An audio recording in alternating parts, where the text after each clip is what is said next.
Welcome back to Remade in California. We're the show that explores people who are launching new careers and businesses or simply reinventing themselves. We've been discussing the generational effect in business.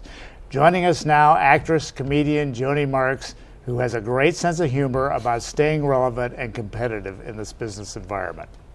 As technology keeps changing, Joanie has some ideas on how we stay up to date. So, Joanie, and in your book, I love the title of your book, Facelifts, Money, and Prince Charming. Now you got to tell me, what does that mean? All right.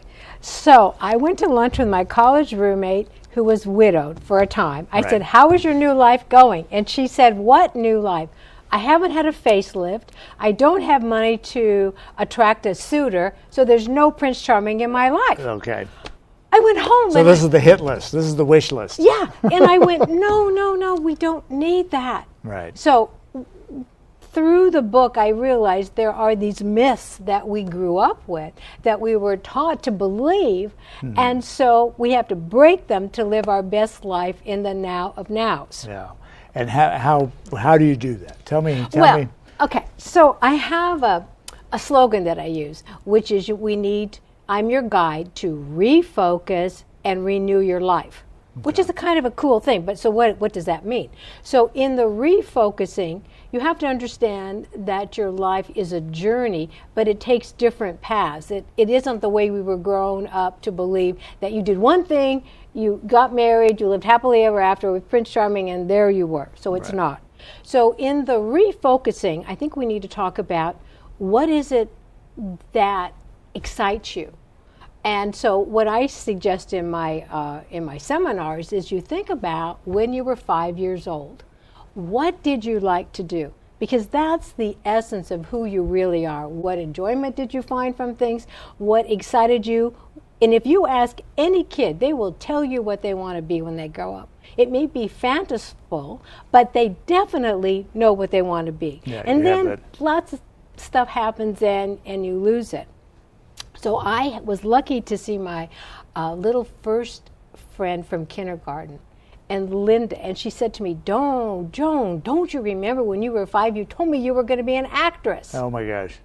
So everyone has that joy. So what we need to do is bring that out and see if that's part of how you want to renew your life and change it up and put more pizzazz in it if you're feeling less than enthusiastic. It's funny you say that, because I had somebody, kind of like your kindergarten friend, say to me, we were talking about the same thing. He said, so what were you excited about when you were younger? He said, oh, and I said, oh my God, I loved Disneyland. I loved going to Disneyland. And they said, well, what are you doing now, Pat? And I said, oh, I'm an executive at Disneyland. Yeah. It's like, I didn't even notice, you know. Yes. I mean, so sometimes I think it's working inside you almost subconsciously. So this book is very generational, from our grandparents to our parents to us and to our adult children.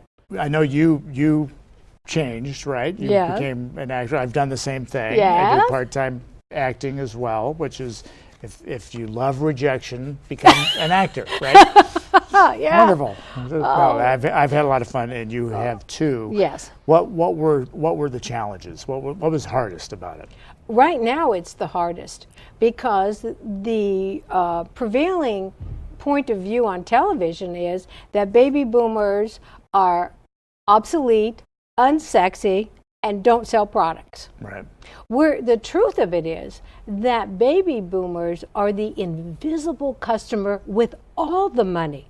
Baby boomers have more money than any other group to spend on the products and the brands that they love. And so this needs to be put out there. Yeah, yeah. How did education help with your remade self? I went to a junior college. I went to a play. We call them community colleges. Community college, yeah. I did. And I went to a play, and I sat there, and I was applauding, and I thought to myself, I don't want to be here.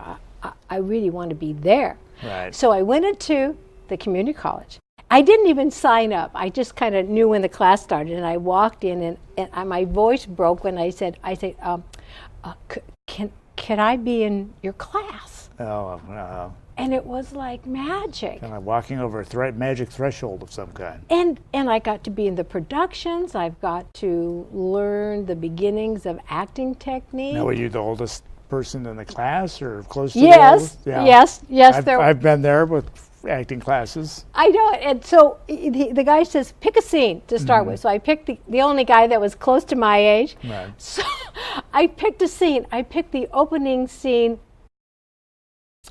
and it was like from the hardest play ever. Oh, wow. And it was like, I didn't know that. So there's a huge learning curve. So if you start with something that you're passionate about, you will stick through the pitfalls. Yeah, and I tell my career coaching clients that they have to be comfortable being a novice, because I think a lot of people maybe later in life, they know so many things and they're so used to telling you that they know everything that it's hard for them to not know something. That's true. The play was Who's Afraid of Virginia Woolf? Sure, right. I mean, that is just the hardest thing ever. Yeah. But if you don't know that, Yeah. And so we did it. And then the teacher said, well, you guys have been married long enough, so go back. So that 7-minute scene, this man and I spent about 40 hours rehearsing it. Wow. So it shows that it is important, and that the struggle and the joy Right. of being an actor. So what's the silliest thing you've been in? Oh, the silliest thing I've been in. You told me a story about a billboard out. Oh, I did, because this is going to be in Sacramento. Oh, I got to tell you this. Yeah, so I did this commercial, and it's for. Can I say the name? Sure. Okay, so it was for Jackson Rancherita Casino and Spa in Sacramento. Right. And it ran for over a year, and they put up 10 billboards. So all the people in Sacramento. I had white hair in my thing, but though it was called the Wrecking Crew, and I was on this 30 by 60 billboard, 10 of them that's awesome. The freeways, and it was something that had Famous on a freeway near you. Yes, right. And it was my secret desire always to want to be on a billboard, but I didn't know how that ever would come to be. Right. So therefore, you just do what you love, and things happen. If you're watching this video, you already know the importance of creating a memorable event. So get more than just another speaker. Book Joanie Marx as your next speaker today. Your audience will thank you for it.